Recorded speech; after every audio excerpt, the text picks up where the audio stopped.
구글의 여초회사로 검색을 돌려보면 재직 중인 남성들이 올린 글을 많이 볼 수 있습니다. 따내기 좋같다는 거죠. 결론부터 이야기하자면 이거 우리는 사냥꾼들이고 쟤네는 채집인들이라서 그렇습니다. 사냥꾼이 채집인의 닫힌 사회의 논리에 끼어들려고 하니 미치고 팔짝 뛰는 거라고.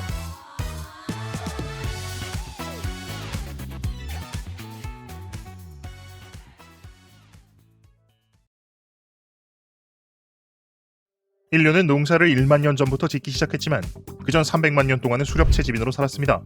따라서 인류는 급격한 사회 변화에 맞춰 신체를 진화시킬 만한 시간을 얻지 못했죠. 때문에 우리는 남녀의 행동 방식을 분석함에 있어서 현대의 시각으로 보는 것이 아니라 수렵 채집인의 시각으로 바라볼 필요성이 있습니다. 수렵 채집 사회에서 일반적으로 남성은 수렵에, 여성은 채집에 종사합니다. 수렵은 실패에 리스크를 친 리턴이 큰 자원이고 채집은 안정적이지만 리턴도 작은 자원입니다. 자, 다음은 여성과 남성의 나이별 칼로리 생산량과 소비량을 나타낸 그래프입니다. 보시다시피 남성은 육체적으로 최전성기에 이를 시점의 칼로리 소비량의 2배를 생산하지만 여성은 대부분의 기간 동안 자기 한 몸 건사하지 못합니다. 남녀의 차이는 여기서 발생하죠.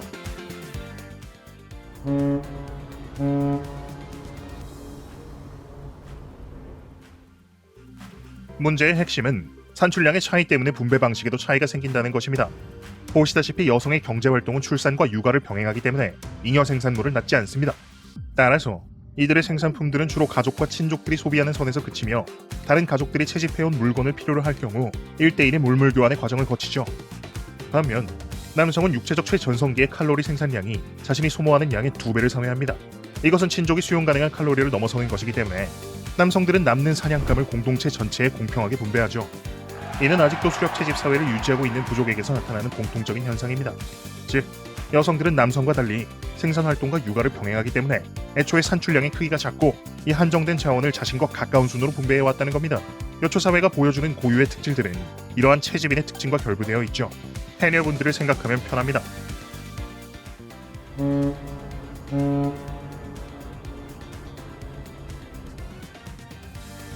흔히들 의리 있는 것이 남성이라고 생각하지만 그렇지 않습니다. 의리는 실리적 판단을 배제한 채 나와의 친밀한 정도를 바탕으로 그의 의견을 무조건 지지하는 것을 의미하기 때문이죠. 오히려 집단을 이룸에 있어서 의리 있는 것은 여성들입니다. 이들이 만들어내는 집단은 반드시 무협지에 나오는 임협 집단의 성격을 띠죠. 이것은 집단을 이루는 기본 목적이 다르기 때문입니다. 남성들이 집단을 이루는 것은 이익의 최대 산출량을 증대시키기 위해서입니다. 사냥은 기본적으로 정보 교환과 축적된 노하우를 필요로 하며 이를 위해서 나와 이권이 충돌할 가능성이 있는 다른 사람들과도 연합해야 하죠. 때문에 그것이 개인적인 이익이든 아니면 공동체의 이익이든 간에 남성들에게는 기본적으로 저 이익 창출에 대한 공동적인 합의가 존재하며 이에 따라 이합 집산하는 것에 대해 어느 정도 용인하는 편입니다. 대부 1편에서 그건 그냥 비즈니스였어, 너에게 개인적인 원한은 없었다 는 뉘앙스의 말이 계속 등장하는 것이 대표적이죠. 이것은 이렇게 행동하는 것이 결국 남성 개인에게 이득이 되기 때문이란 말이지. 그러나 여성은 다릅니다. 이들의 칼로리 생산량은 스스로가 필요로 하는 양을 하회합니다. 이들의 생산품들은 대부분 가족들과 친족들에게 분배되는 선에서 그치죠. 따라서 이들의 집단은 남성처럼 공동의 목표를 위한 이합 집산에 의한 것이 아니라 마치 친가족과도 같은 운명 공동체 형태로 발생합니다. 이합 집산은 그 어떠한 이유로도 절대 용납되지 않으며 이는 심각한 배신 행위로 간주되죠. 이들은 이권이 아니라 상위 서열자가 생산하는 내부적이고 암묵적인 특유의 규율에 따라서 움직이며 이 규칙에 어긋날 경우 조직에서 배제당합니다. 흔히 말하는 공감은 이 울타리 안에서만 통용되는 화폐와 같은 것입니다. 여성들의 공감은 절대 보편성을 가지지 않으며 여성이 인식하는 내부 관계자에 한해서만 발휘되고 외부인들에게는 절대 주어지지 않죠. 여성들이 말하는 인류애에서 베타메일들이 철저하게 배제되어 있는 것은 이들이 외부인들이기 때문입니다.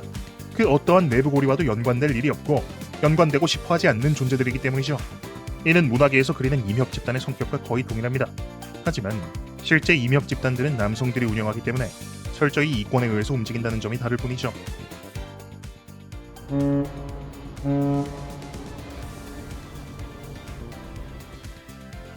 최대 산출량이 고정되어 있는 닫힌 사회의 경우 장기적인 내부 투쟁은 곧 공멸로 향합니다. 대부분의 섬나라에서 표면적인 충돌을 금기시하는 문화를 가지고 있는 것은 이 때문이죠. 일본의 와 문화가 대표적입니다. 따라서 여성 집단 전체가 유일하게 공유하게 되는 교리는 평화입니다. 이것을 깨트리는 자가 존재할 경우 해당 개체는 좋은 결말을 맞이하지 않죠. 그 사안이 옳건 그르건 여성들은 절대 내부적 충돌을 표면적으로 드러내려 하지 않습니다. 많은 여초 커뮤니티들이 내부 규정으로 싸운 사람 쌍방 모두를 밴시켜버리는 정책을 취하고 있는 것이 이를 방증하죠. 문제는 사람이 모이면 반드시 갈등 상황이 발생한다는 것입니다. 그러나 이 상황에서 발생하는 충돌은 절대 표면적으로 드러나서는 안 되기 때문에 우리 남성들이 보기에는 굉장히 음습한, 그러니까 정치적인 방법으로 보복이 가해집니다. 이것은 갈등 상황이 발생하면 일단 결론을 내는 남성들과는 전혀 맞는 방법이 아니며 대부분의 경우 남성들은 이 정치적인 행동의 맥락을 짚지 못하죠.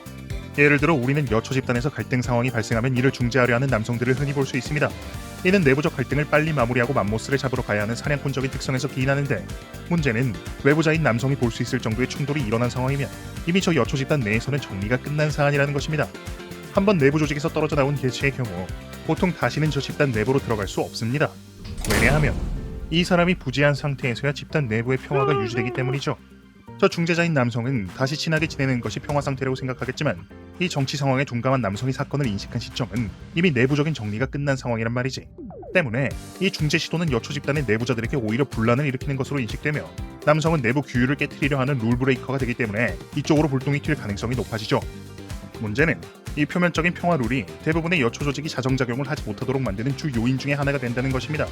투쟁은 에너지를 소모하지만 그만큼 진보와 균형의 근원이 되기도 하죠. 하지만 이들은 애초에 갈등 상황 자체를 만들려 하지 않기 때문에 반대 의견이 나오기 어렵고, 이는 조직이 방향을 잃게 만드는 근본적인 원인이 됩니다.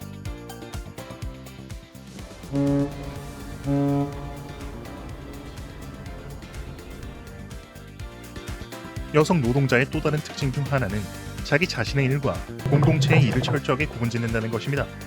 여성은 조직에 필요하지만 내 일이 아닌 것으로 생각되는 것에는 절대 나서지 않습니다.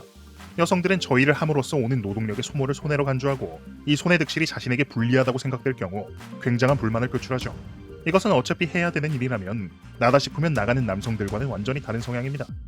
그러나 이것을 현대인이 아니라 채집인과 사냥꾼의 시각으로 보면 이런 행동은 당연한 것임을 알 수 있습니다. 여성의 수확물들은 잉여 생산량이 없으므로 자신의 노동력 소모가 곧 가족의 칼로리 섭취로 직결됩니다. 개인주의적인 행동이 개인에게 이득인 것이죠. 채집인의 시점에서는 이기적으로 구는 것이 당연합니다. 반면에 남성들은 공동체에 협력하는 것이 개인으로도 이득입니다. 사냥은 다수의 협력을 필요로 하며 숙달되는데 선임 사냥꾼들의 도움을 오랜 기간 동안 필요로 하기 때문에 사냥꾼들은 사냥 공동체에 최대한 협력해야 개인의 생산량도 같이 증대시킬 수 있죠. 뿐만 아니라 사냥꾼들에게는 이러한 협력이 주가 되어야 할 만한 또 다른 요소가 있는데, 바로 사냥꾼들의 사회적 지위는 칼로리의 절대량이 아니라 사냥감이 얼마나 유니크하고 거대한가에 의해서 결정된다는 것입니다. 토끼 100마리는 호랑이 1마리보다 칼로리상으로는 이득이지만 사냥꾼의 사회적 위치를 결정하는 데에는 후자가 압도적으로 기여한단 말이에요. 이것은 수렵 채집 사회의 두 가지 의제, 생존과 번식 중 번식에 있어서 많은 추가 점수를 부여합니다. 여성들이 남편감으로 보다 거대한 사냥감을 잡아온 남성들을 선호하기 때문이죠. 따라서 남성들은 개인적으로 작은 사냥감들을 많이 잡는 데 주력하는 것이 아니라 최대한 주변 인물들과 협력하여 거대한 동물들을 사냥하는 데 집중할 필요성이 있습니다. 이것이 남성들이 왜 일반적으로 조직에 훨씬 더 많이 기여하는가에 대한 설명이 되죠. 그러나 여성에게는 이런 추가적인 요인이 전혀 없습니다. 그러므로 여성은 공동의 노동에 비협력적일 수밖에 없죠. 이 여경사태에 관련된 블라인드의 댓글은 여성들의 이런 일반적인 관점을 대변합니다.